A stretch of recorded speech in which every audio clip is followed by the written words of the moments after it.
əməlləri sağ əllərinə verilənlər. Xoş olsun o insanlara ki, qiyamət günü əməl dəftəri sağ əlinə verirlər. Sağ əl nəyi simvolizə edir? Sağ əl, yəni sənin vəziyyətin yaxşıdır.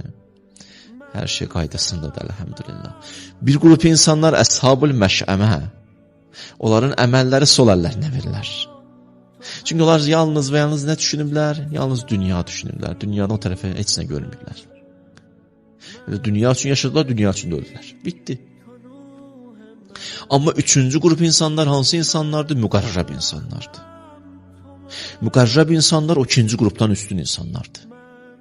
O kəslər ki, onlara əməl dəftərləri sağ əllərinə verilir, onlardan üstün bunlardır, müqərrəblərdir.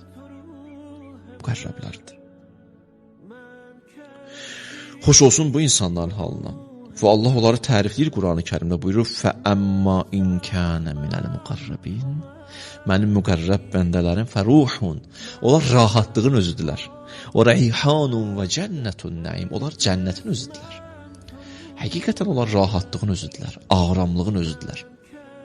Onların qəbirlərinin kənarında da o aramlığı insan hiss edir. Onların adı çəkiləndə insanın ruhunda nə qədər huzur yaranır onu hiss edir. Onlarla həm söhbət olmaq, onlarla birgə olmaq, onlarla birgə